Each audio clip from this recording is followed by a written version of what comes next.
Hello and welcome to That Nerd Thing, where we uncover the magical impact that fandoms have on our lives.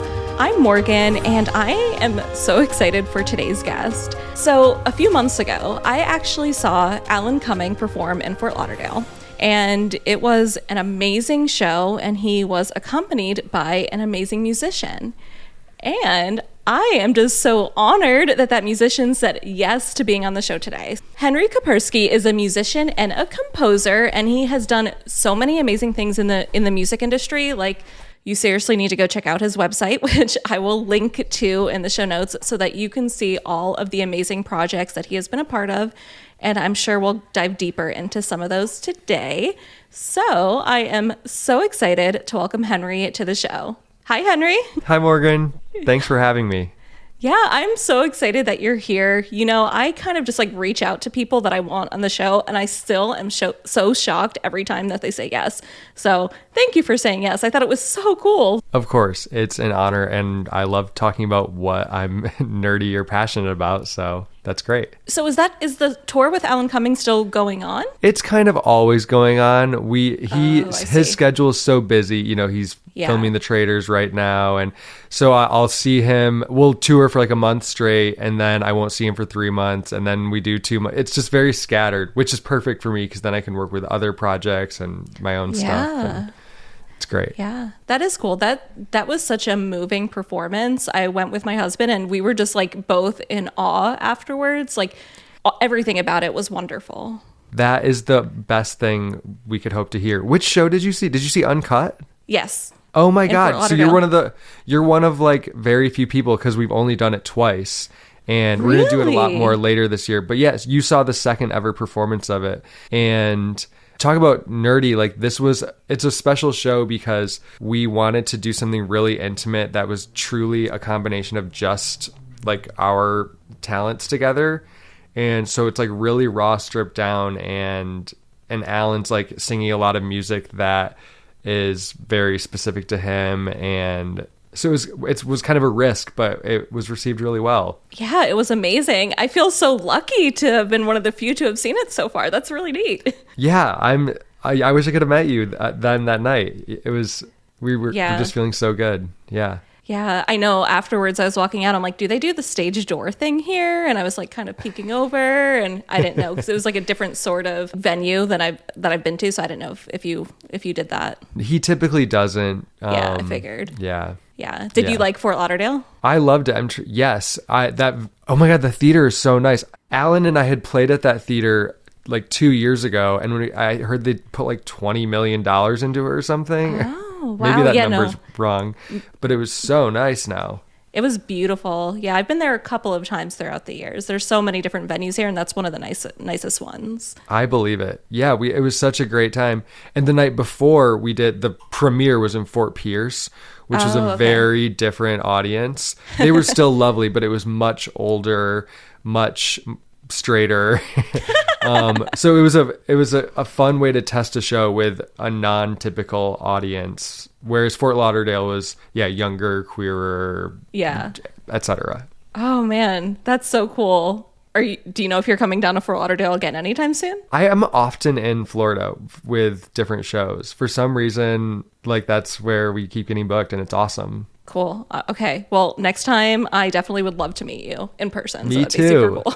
Yeah. It'll happen. I can't wait. Yes. Awesome. So are you ready to get into your nerdy identity? Let's do it. Do you remember the first thing that you were nerdy about? Yes. It was, to no one's surprise, music. Yeah. Like that is the first thing I can remember really taking an interest in and having an extreme curiosity about. And my mother is a musician, a classical musician, and she taught piano lessons and voice lessons and would perform in musical theater shows. And everything she did, I was like, this is the coolest thing. I need to know more about this. And I was really lucky because she helped foster that spirit that I had, or the curiosity. Like she was able to engage and help me explore it. Oh, that's amazing. Do you remember like the first artist or type of music that you were really into? Well, my mom was in a production of The Music Man when I was like 2 years old. And I swear like, I know we're not supposed to remember things that early, but I think with music, it's, you know, it uses a different part of your brain and a different part of your memory. Like, I remember hearing the songs of the Music Man, and I feel like I can remember glimpses of the stage, seeing my mom on the stage, and that music is still so important to me, the songs from the Music Man. And that's all Meredith Willson, and that's his biggest work. He has a few other things, like I think It's Beginning to Look a Lot Like Christmas. He also wrote that. But anyway, the other thing, when I was a child, my mom had this VHS tape of a German production of The Magic Flute by Mozart, which is Die Zauberflöte in German. And it was like just this filmed stage production. And I would watch that as like a toddler. And my like aunts and uncles or grandparents, when they come over, I'd be sitting in the living room on the floor watching these people sing a German opera, and they're like, what is going on with your child?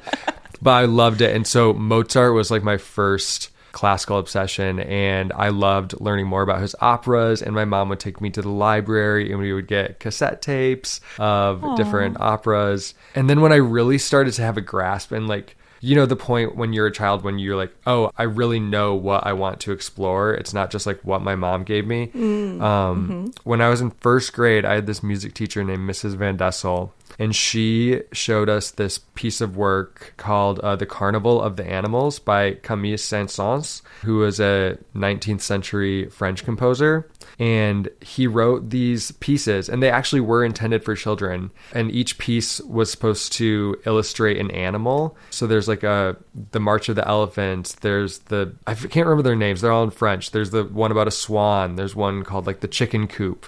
There's L'Aquarium, which is like supposed to emulate fish. And this was the coolest thing in the world to me. Like, I don't know how the rest of my class, but I was obsessed. And I had been saving, you know, coins my whole life, all 6 years. And I was like, Mom, can we please go to a CD store? I need to buy The Carnival of the Animals. And so I got that CD. It was my first CD I ever got, and listened to it constantly. And there were a few other pieces after The Carnival of the Animals by Camille Saint-Saëns, like his organ concerto in C minor, I think. And just so this album of classical music was so important to me, and that led me to seeking out other composers like Beethoven. But because of the framing of each piece being about an animal, I would listen to classical music as if it were telling a story. I love that.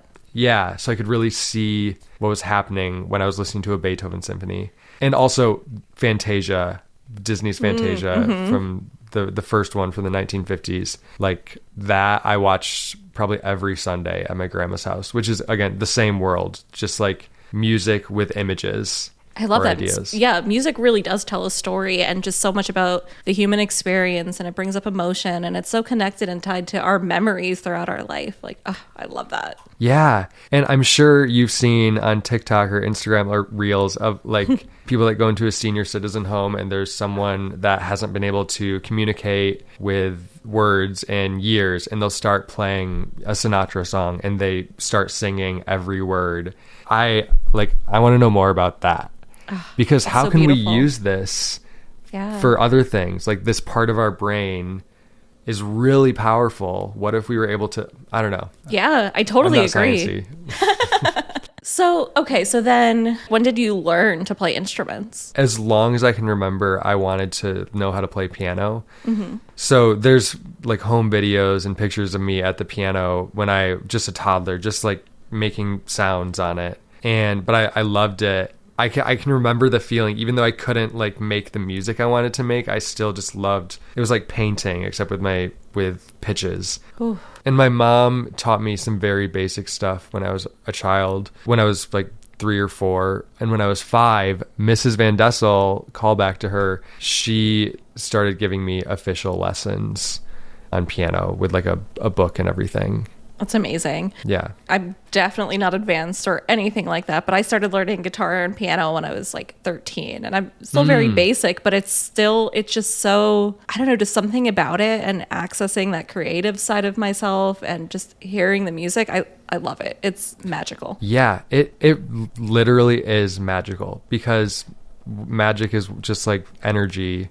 And that's what music is. It's vibration, vibrating energy, something like that. Mm-hmm. And even the simplest understanding of an instrument can produce as much magic as a full orchestra. Ooh, you're like coming up with these amazing one-liners. I love it. Good podcast. What is your favorite nerdy thing? My favorite nerdy thing. Okay, this is a complicated topic for me, because I was obsessed with Star Wars when I was a kid, all the way through high school, even college. And I even liked the J.J. Abrams movies that came out. But my favorite is Last Jedi. That's also controversial. That can start fights at parties. I feel like you're either like Force Awakens and Rise of Skywalker, or you're Last Jedi, because that was Rian Johnson. Anyway, but the whole Disney Plus series, all of them, I cannot get into them. And I'm like, does that make me not a Star Wars fan anymore? Like, or do I have to say, like, I'm a fan of pre-Mandalorian Star Wars? You're definitely a fan. You don't have to love every single like product that comes out of like a fandom or a universe. You're for sure still a fan. Okay, great. Yeah. It's just, if you're in a room with people who watch all those shows and you're like, yeah, I'm a Star Wars fan. Oh, but I don't know anything you're talking about. Every character you've mentioned is a new name to me. It makes me feel kind of sad sometimes. Yeah, I get that. It could feel kind of weird, and it's like, oh no, does this mean I'm not a fan? But I think you still are. Okay, great. That was my favorite thing to be a nerd of. Yeah. Like, I really enjoyed reading books, about the extended universe, and I would memorize the names of like the Jedi Council and all that. Yeah, for sure a fan. Yeah. That's so cool. Yeah, like I just have such fond memories. And my friends and I we had lightsabers, and we'd pretend I'd be Qui-Gon Jinn and my friend was Obi-Wan, and like some of the happiest memories are just being a nerd of Star Wars. That's amazing. So when you watch movies, do you really pay attention to the score? Yes, especially the movies that were out when I was a kid. And I don't know if the music has changed a lot. Like, movie scores have changed a lot. They're much more like a part of the texture of the film. Like, they're less noticeable most of the time, which is, I think that works for like the modern style of filmmaking we have now. But like when I watch a Marvel movie, which is rare, not into Marvel, but when I walk out, I can't hum a single thing from the score. Whereas when you leave a Star Wars film, you are singing one of the many themes that they've been using for the past 40 years, 50 years, True. Whatever. True. Do you have a favorite like all-time movie score? I really, really love the music from Harry Potter so much. Yeah. And I love all the Star Wars music. The Force theme, the dun dun dun dun dun dun dun dun, like, oh, it like fills my whole body with chills. And I never watched this movie very much, but I've fallen in love with the music from Forrest Gump. It's so beautiful. It's by Alan Silvestri, and who did a lot of those 80s movies, 80s and 90s, like Back to the Future is Alan Silvestri. Oh my God, I'm obsessed with Back to the Future. Me too. Huge fan of Back to the Future, and the music is phenomenal. Yeah. But Forrest Gump, like the opening shot of Forrest Gump, it's this feather like floating from the sky, and the camera just follows the feather, and the music is like a flute. I think is like da da da dun dun dun dun da da da da dun dun da. It's just gorgeous, and it's so 90s, and oh, it's wonderful. I'll have to go listen to that after this recording. Yeah. Yeah. But do it while you're like doing something nice, like cooking or something. Yeah, I will. What are you currently nerdy about? Okay, I am kind of embarrassed about my answer to that. Ooh, I'm excited to hear it. It's Sex and the City. Oh, okay. Don't be embarrassed. It's just so, like, I know it's so dated and like, but yeah, okay, I'm putting it all away. I've been rewatching Sex and the City, And I don't watch much TV now. And so when I do, it's just like something I put on before I go to bed for like 15 minutes. I never watch full episodes. I'll watch 10 to 15 at a time. Like, so I've just been eking through the seasons for the past like 8 months. But I really just love it. And what I appreciate about it is I watched it in college, which is like 12 or 15 years ago or something. And I was just like, wow, like this is crazy. These people that live in New York City and they have lots of sex. And I was just like watching it to like learn about what's happening in the world, because I grew up in Michigan in a very sheltered way. But now I'm watching it and it's just a really well-made TV show. Do you know what I mean? Yeah. The characters, I've just learned a lot about writing, and I haven't tried to write my own TV show, but like each character is so well defined that I realize every episode they just kind of like come up with situations. They'll be like, what would happen if Miranda and Charlotte went shopping for baby clothes together? You can just, because they're so well defined, you can just be like, well, Miranda's going to be really resistant and like cynical and not want to be there and just want to like speed through and get the most economical, like smart choice. And Charlotte's going to be overly emotional and bubbly and talking to the store employees and embarrassing Miranda. And it's going to be hilarious, you know? And so even though it's so predictable, because it's still just, that's why it's so delicious, because it's comforting. And yeah, that's what I'm getting from it right now. Yeah. Oh my gosh. I haven't seen it, and I feel like I'm missing out. And I'm like, oh my gosh, I'm like embarrassed to say I haven't seen it, but I think I need to watch it. I really do recommend it. Yeah. And of course you're going to watch it and be like, ooh, that storyline was, they shouldn't have done that. Like that happens a lot, but it's a product of its time. Yeah. And it was also very, very revolutionary in its time. Like it changed the way people think about sex and lots of things. Yeah. And now it has its revival, right? Broadway brain, whatever it's called, and Just Like That, which I also really love. And they're like really trying to make it a progressive show. And a lot of my friends think they're really hitting things over the head when they talk about like issues about being queer or racism. And I'm like, there's a lot of people watching this show in the middle of the country that would never learn about these things. And they're watching it Just Like That and seeing Miranda like learn about what non-binary means. Like these people would never have learned these things else. They're just like foreign concepts that they think are scary. And now, so if there's a show that will pull them in and teach them about how to be more open-minded, I think that's really good. So yeah, sometimes it feels like we're in like a lecture hall about something, but I'm just thinking about like my aunt in Michigan who's watching And Just Like That and learning about ableism. You know, that's a good point. Thanks. Yeah.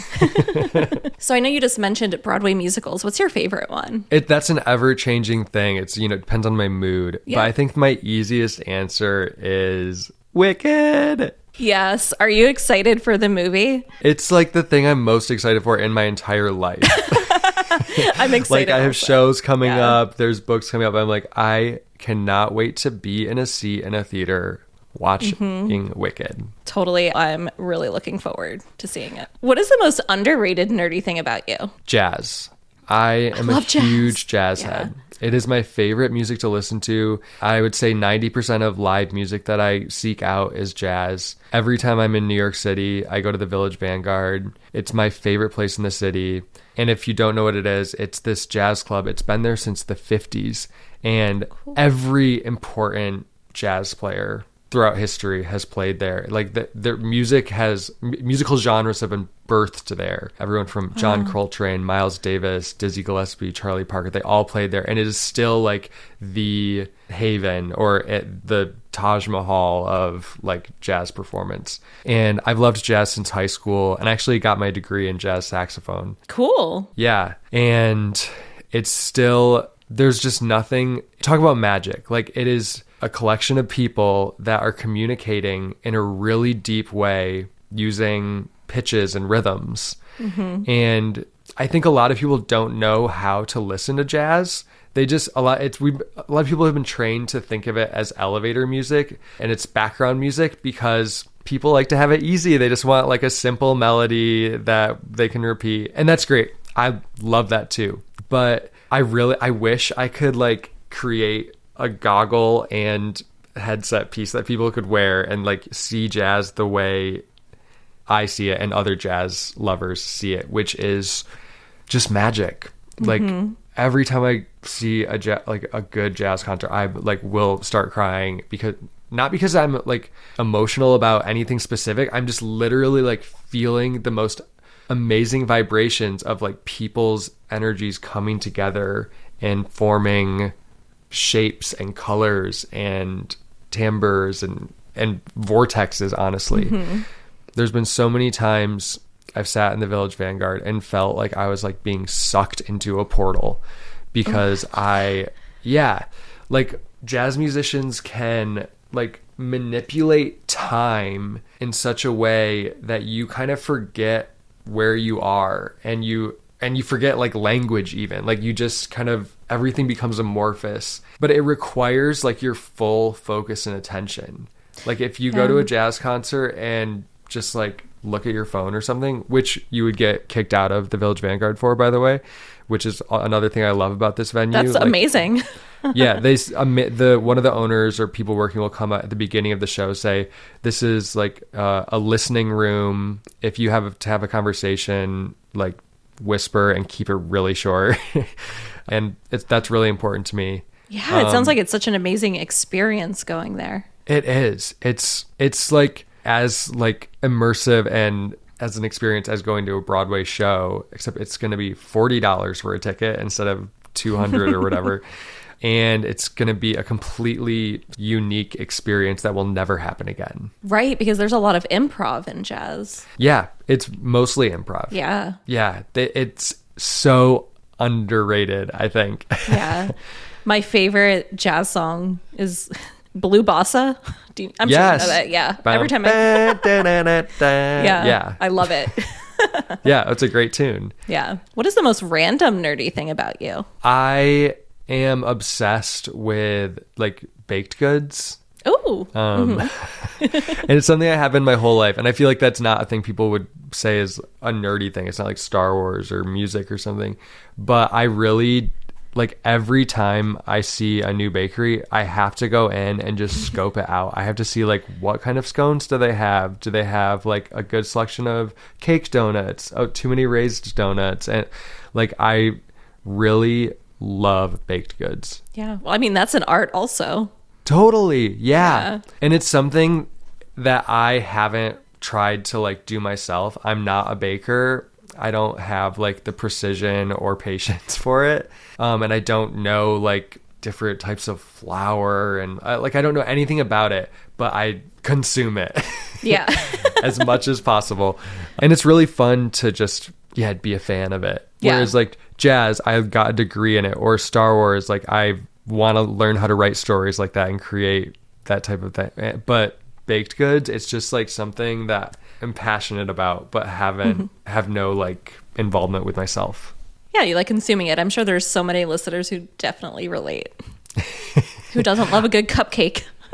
Yeah, exactly. Actually, my boyfriend is like a person that doesn't have a sweet tooth, so it's something that we don't really relate to on. And so when I see a bakery and I'm pulling over, he's like, "Oh my God." Yeah, and I'm just peering over the glass, like trying to be like, what kind of texture does this biscuit have? And yeah. So let's talk about like your journey, because it's super cool. Like I have so many questions. Like how did you even meet Alan? It's a crazy journey in that it was so unpredictable. You know, like I got my degree in jazz saxophone and I moved to New York thinking that I could become a jazz saxophonist. At 21 years old, and I would just figure that out. It's a really hard thing to do, and New York's so expensive, and jazz, like it's hard to make a lot of money playing jazz, and you have to be really, really good to play at venues like the Vanguard or whatever. And like the people playing there are true masters. And I just went to college, and I didn't have my own artistic voice yet or anything like that. So I just started working at restaurants, and I got or retail. I got a temp job in an office for a while, but I started taking classes at UCB, the improv school, and they just regular like comedy improv. But I met a lot of people and became friends with different people who just wanted to create things. And I was like, well, I'm a musician. I play piano and other instruments. And so I just started doing shows with people where I would play mostly piano. And I became friends with Catherine Cohen, who is a comedian and singer and actress. And she was like, let's write songs together. So we started doing that, and we would perform them at like people's little shows in Brooklyn and the East Village. Started doing them at the Duplex, which had a cabaret room that got shut down because of a fire a few years ago. Ooh. But so many magical things started at the Duplex for me and many other performers over the last few decades. Anyway, we like cultivated this following for Catherine and my music, and we heard that Alan Cumming was opening a cabaret bar, and we wanted to have a weekly show so we could like experiment and make material every week. And I happened to know one of Alan's business partners because I was hired by him for an event for something else. And I asked like, hey, I saw you're opening this club and you're looking for acts. Could you give us a night to try something out? He said, sure, the business partner. And so we did our first show. We invited all our friends, packed the place, and it was a huge success. And they gave us this weekly slot, and it became a very popular show. Like there would be a line of people outside every Wednesday night waiting to get in, and it was packed all the way to the back. What was that like for you to have that happen? It was a dream come true. Like that's why I moved to New York, was to perform and be in an exciting space where people were being really creative and doing new stuff. And I have always loved cabaret. When I say have always, I mean since I've learned what it was, which is in my 20s. I have loved it since then. And yeah, it was like what I thought New York would be like. And it finally happened at Club Cumming. It was so special, and everyone wanted to perform on the show. Like it was really cool. And so eventually Alan was like, what's this amazing show happening at my club? And so he came one night and he was really impressed.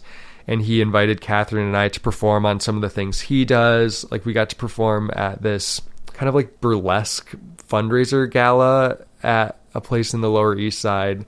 And it was hosted by him and Emma Stone. Wow. And so we got to meet her. And I remember at that show, Catherine and I had performed our set, and then we were sitting in like up in like a box, a little box where you like the Muppet old guys would sit. We were sitting up there like watching the rest of the show, and Alan was performing Hymn to Love, which is an Edith Piaf song. And it was so amazing and magical. And Catherine and I both looked at each other and we were both crying because he's, as you know, just so amazing. When he performs a song, he just feel opened. Yeah. Yes. You're like, you become like one with him and are just taken on this really intense journey. And yeah, it was a beautiful time. And then Alan at one point was looking for a new music director, and I was kind of in the right place at the right time, and he gave me a chance, and we've been working together ever since 2019. Wow. So it's been like 5 or 6 years. 5 years. Yeah. That's amazing. That's such a cool story. Thanks. Yeah, and it was an amazing show that I saw. Like, you're absolutely right. Like, the two of you combined, we were just like, we were so in it, and you can feel it, and you could feel the emotions. It was just, it was so good. Loved it. That's so awesome to hear. We're really excited to keep performing it. Before we performed it, we truly were like, will this be entertaining to people, or are they going to be, because it's, he's usually more like show busy and he usually has a band, and we were like, no, this is an intimate thing. So I'm really glad to hear that. It was so good. So, I mean, outside of this podcast, I'm a psychologist. And so I'm always like really like interested in people's stories. And so like that show, just like you could just feel the emotion and the history and the journey, like beautiful. It was beautiful. Wow. That's awesome that you're a psychologist. Oh, thank you. That's really cool. When I was a little kid, when I would be asked what I want to do when I grow up, I would always say I either want to be a pianist or a psychologist. And I didn't really understand what a psychologist is, but I just knew that they worked with the mind, and that was fascinating to me. Yeah. You know, it's so funny though. I always say in another life, it would be my dream to be like a Broadway performer. I have no talent, but I love it. Just the story, and it's just, you feel it. So I love it. That's awesome. Is there anything else about your journey that you think is important to share? I have recently been working on my own music. Cool. I'm really steering the ship from being a music director for other people to producing my own music. I want to perform as myself, and I have my own message I want to get out. And something that has been really helpful for me is like turning off my brain, because the brain is like so connected to the ego. So that combination is just like creating things that you think people want to hear from you, or creating things that you think would be impressive to people rather than actually expressing something. And I started learning guitar like 7 months ago. I knew a little bit of it, but I really did not play it. And I started writing songs on guitar, and because it was such a limitation to me, my head actually got out of it, and I started writing songs that feel way more authentic to me. Cool. And that has been a really good hack. It's like learning, if you're creating, like do something that puts you out of your comfort zone, because it opens up other areas of your brain. You're forced to be creative in a new way because you can't. On piano, I know too much. So I can do like, I think this would, I don't know. Yeah, so like when something's new, you're able to approach it with like a different sort of curiosity and access maybe a part of yourself that you don't typically access. Exactly. Yeah. And I've just also been exploring other forms of creativity. Like I've been painting a lot and trying to write more. And these, I find when I'm really just trying to like vibe with painting, it like opens up ideas for me musically as well. So just like being curious about other things and trying out things that you don't normally do really just leads you to cool, new, exciting things. Yeah, you're really fostering your creativity. Oh. Yeah. Cool. So what is it like then to have gone from working with people on their things to now fully focusing on yourself? It makes me really, really happy. And I really mean that in a deep way.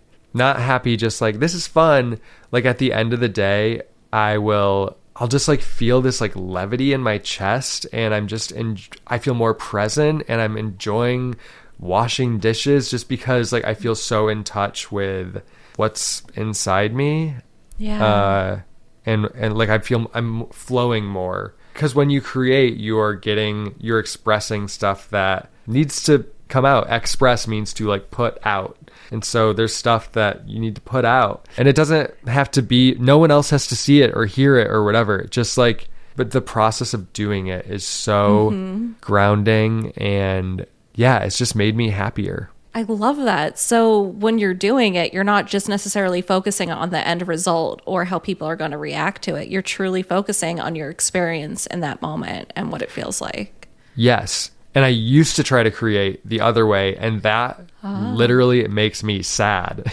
Because it's also a lot of pressure. It's pressure. Yeah, when you're like creating something with an expectation that it's going to do something for your life or like impress people, like then you're not expressing what's inside you. You're like just kind of working with old material that's just been sitting in your brain. So doing it with no expectation and just really trying to vibe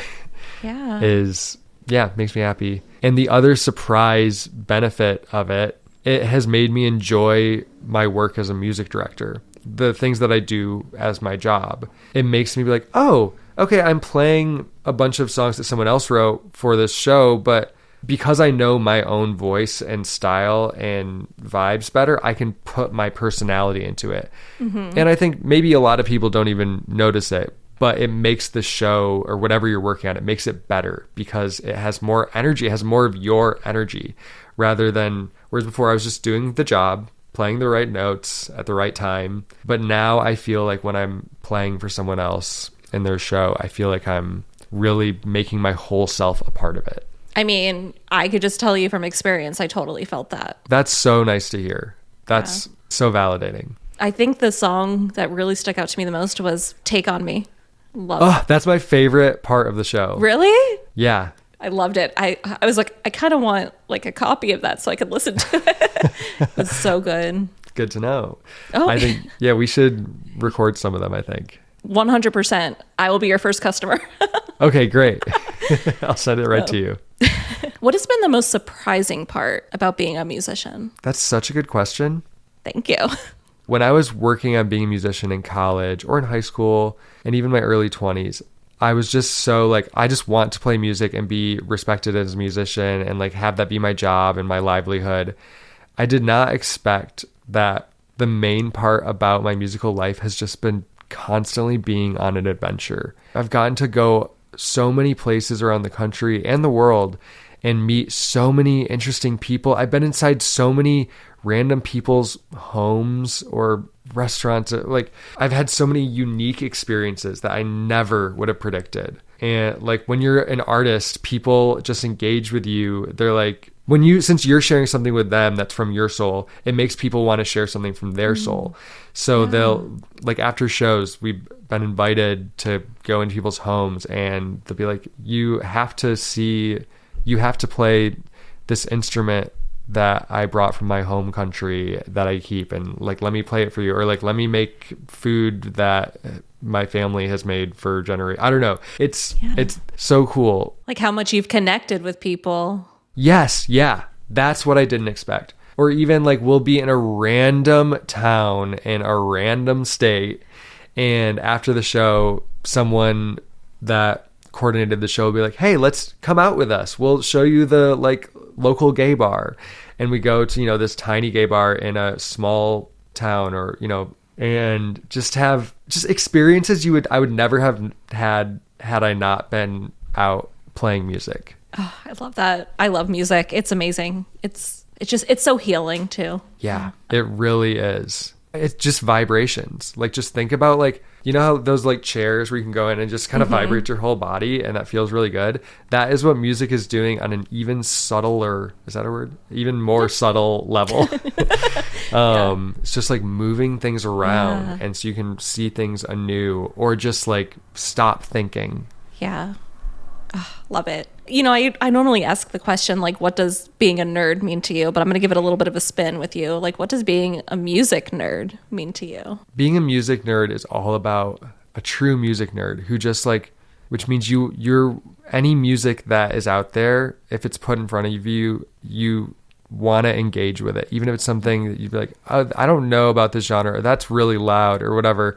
Like, when you can tell someone is really expressing themselves with music, as a music nerd, you are going to focus in and like engage and be curious. That's what being a music nerd is for me. It's like just being really open and curious about all music. Yeah, and engaging with it, not just passively listening, but like truly listening and feeling it. Yes, and thinking, oh, why is this person singing this song by the Eagles? Like, whatever it is. I'm thinking literally of a specific time. I was in Santa Fe, New Mexico, and there was a man on the street playing an Eagles song, and it was so beautiful, and I really got caught up in it, and I was the only person that, really stopped and stood there and listened. Everyone's just walking by. And then, so I asked him afterwards, like, why'd you play that song? I loved it. And I can't remember what he said actually, but like, there's so much depth in all music if you look for it. Every episode, I have a geeky recommendation to help you embrace your nerdiness. And I was really trying to think of a music themed one today. And I was like, should I recommend for people to learn an instrument or go listen to live music? But then I think after our discussion, I just want to recommend like what you're saying, like, engage with the music that you listen to, like, think about it more deeply, feel it, and see what that experience is like. Yes. Yeah. Yes. That's such a good recommendation. That's beautiful. I want to recommend that to people too from now on. I mean, I feel like I kind of just stole that from you. So.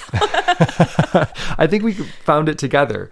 You're right. Even if you're listening to the new Billie Eilish album, which I love, by the way, like, listen to it deeply. Don't just like vibe. You can just vibe to it. That's great too. But like, really, I love how this deep bass thing that Phineas put on it, like how it like is making my like torso like feel something. I don't know. Yeah, no. Like, think about everything. But that's so true. Like, not like physically paying attention to what it's like to listen to the music. Yeah, it will open so many doors and adventures just by paying a little closer attention and leaning in to whatever music you're listening to or watching. Or oh my gosh, this is like such a meaningful podcast recording for me right now. I'm just like, this is so good. I'm so glad to hear that. It was really helpful and meaningful to me too. I love these questions. I'm excited to explore them more. Yeah. Thank you. Henry, thank you so much for being here. Like this episode and this recording, like I feel very inspired and I just want to go listen to music. And I think I'm going to listen to it more deeply than maybe I had before also. Thank you for being here. Your performance that I saw a few months ago was phenomenal. Like I'm telling you, it sticks with me to this day. So it was so good. Thank you for having me. It was such a pleasure and an honor and really inspiring the things we talked about. I can't wait to think about them more. Awesome. So where can people find you? What are some projects that you have coming up? Like, tell us it all. My Instagram handle is Henky Skidoo. Henky Skidoo is my artist name. Henky Skidoo. HENKISKIDU. And I have music on, all the main streaming platforms. It's kind of like experimental, but I'm working on an album of my songs, which is kind of like dreamy folk rock vibes, and I'm really excited about that, and that I'm hoping will be coming out in September. That's so exciting. I'm finishing up recording right now, and then we'll be editing, and so I'm really excited for everyone to hear that. That's so exciting. And so everybody right now, go click on the show notes and follow Henry everywhere so that you do not miss that, because I know it'll be wonderful. Thank you, Morgan. And I will be doing this show that Morgan saw, Alan Cumming, Uncut. We're doing that at various places and times in the United States for the rest of the year.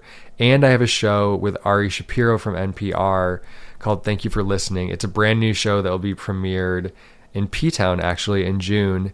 And it is also a great, intimate, thoughtful, entertaining one-person show where I really got to put my musical personality in as well. And I think if you see that coming to a place near you, I would recommend checking it out. 100% go buy tickets. Awesome. Again, thank you so much for being here. This was a lot of fun. Thank you, Morgan. Thank you all so much for listening. And please be sure that you are following That Nerd Thing in your favorite podcast app so that you never miss an episode. And I would absolutely love it if you could please leave a 5-star review in Apple Podcasts or Spotify. And if you're watching this episode on YouTube, please be sure to subscribe and like this video. You can get in touch with me via email at thatnerdthingpod@gmail.com. And you can follow the show on Instagram and TikTok at thatnerdthingpod. And please share this episode with all of your nerdy friends, all of your music-loving friends, all of your artistic friends, because I think they will feel very inspired. And I'll see you next time.